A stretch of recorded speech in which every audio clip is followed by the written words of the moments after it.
Have you ever heard of a king who conquered the world, not just with his army, but with his kindness? A ruler so respected that even his enemies praised him. This isn't a fairy tale. This is the true story of Cyrus the Great, the founder of the Persian Empire. A man who changed the course of history over 2,500 years ago. Picture this. A vast empire, the largest the world had ever seen, stretching from the Mediterranean Sea to the Indus River.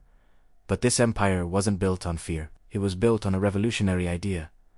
Tolerance. Imagine being conquered, but instead of being enslaved, you're allowed to keep your customs, your religion, and your way of life. This was the world Cyrus created. His story begins like a legend. Born around 600 BC, some say in the year 590 BC, his own grandfather, the king of the Medes, had a terrifying dream. He dreamt that his grandson would one day overthrow him. Fearing this prophecy, Astyages ordered the baby Cyrus to be left to die in the mountains. But fate, or perhaps simple human compassion, intervened. The man tasked with this grim duty couldn't do it. Instead, Cyrus was secretly raised by a humble shepherd and his wife. He grew up strong and clever, unaware of his royal blood, a natural leader among the other village boys. One day, his noble bearing caught the attention of the court. When brought before his grandfather, King Astyages, the truth was revealed. The king was furious that his command had been disobeyed, but he allowed Cyrus to live, sending him away to his true parents in Persia. It was a decision he would come to regret, because that boy, the one who survived the mountains, was destined for greatness. He would not just unite the Persian tribes. He would challenge the most powerful kings of his time and forge an empire unlike any other. Stick with me as we uncover the incredible journey of Cyrus the Great, from a shepherd boy to the king of kings. Living in Oshan, a part of the Median Empire, Cyrus learned the ways of the Persians. He saw how his people were subjects of the Medes, and a desire for independence grew within him. By 559 BC, Cyrus had become the king of the Persians, inheriting the throne from his father. For a few years, he consolidated his power, earning the loyalty of the Persian tribes. He was patient, strategic, and waiting for the right moment. That moment came in 550 BC. Cyrus led a rebellion against his own grandfather. The war was not long. Many of the Median soldiers, unhappy with Astyages' rule, defected to Cyrus's side. The decisive battle was fought, and Cyrus emerged victorious. He marched into the Median capital, Ecbatana, and captured Astyages. But here, Cyrus showed the world the kind of ruler he would be. Instead of executing his grandfather, he treated him with honor and respect, allowing him to live out his days in comfort. With this act, Cyrus became the ruler of both the Medes and the Persians, laying the first true foundation of the Achaemenid Empire. But Cyrus's ambition didn't stop there. To the west lay the wealthy and powerful kingdom of Lydia, ruled by King Croesus. Croesus was famous for his immense riches. Worried about the rise of this new Persian power, he decided to consult the famous oracle of Delphi. The oracle gave him a cryptic answer.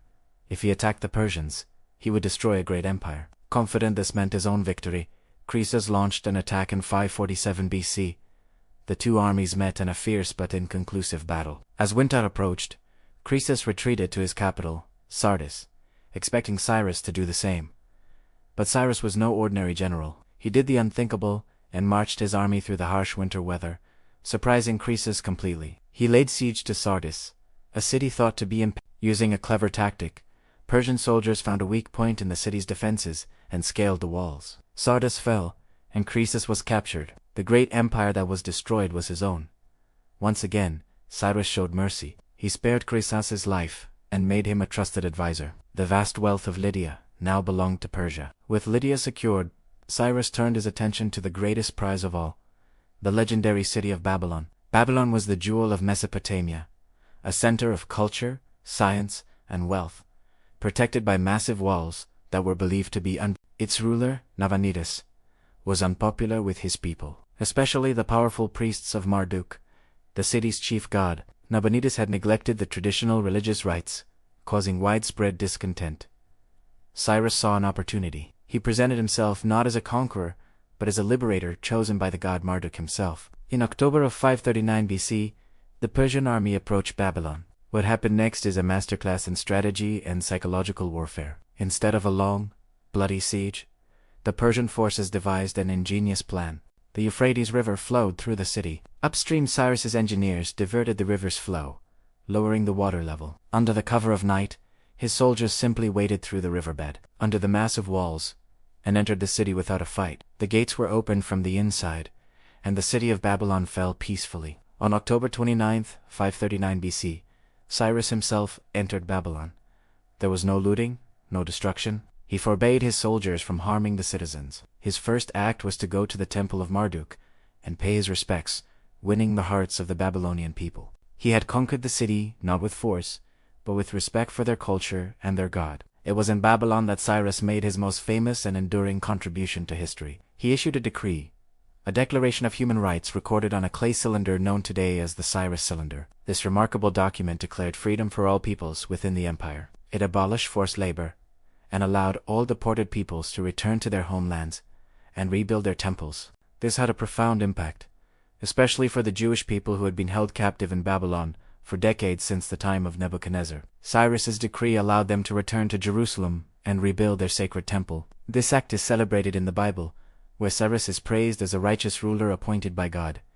He wasn't just a conqueror, he was a restorer of faiths and a champion of freedom, a concept almost unheard of in the ancient world. His policies created a stable, multicultural empire where different peoples could coexist peacefully. He built a sophisticated road system, like the Royal Road, to connect his vast territories, and established a postal service that was remarkably efficient. After securing his western and southern borders, Cyrus turned his attention to the northeast. Nomadic tribes, like the Masagita, were a constant threat to the stability of his empire. In 530 BC, Cyrus led a campaign against them. According to the historian Herodotus, the Masagita were ruled by a fierce warrior queen named Cyrus initially tried a trick. He left a camp filled with wine and food, luring a portion of the Masagite army, led by Tamiris's son, into a trap. They drank the wine, became incapacitated, and were either captured or killed. Enraged by this deception and the loss of her son, Queen Tamiris challenged Cyrus to a real battle. The battle that followed was described as one of the most ferocious in ancient history. The Persian army, despite its experience and discipline, was ultimately defeated. Cyrus the Great, the man who had conquered kingdoms and built the largest empire on earth, fell in battle. The year was 530 BC. He had ruled for about 30 years. His body was recovered and brought back to Pasargadae, the capital he had built in Persia. He was laid to rest in a simple yet elegant tomb, a stone structure that still stands today. The inscription on it, though now lost, reportedly read, "O man, whoever you are, and wherever you come from, for I know you will come. I am Cyrus who won the Persians their empire. Do not therefore grudge me this little earth that covers my body." Cyrus's legacy is immense. He was succeeded by his son Cambyses II, and later by Darius the Great, who would further expand and organize the empire. But it was Cyrus who laid the foundation.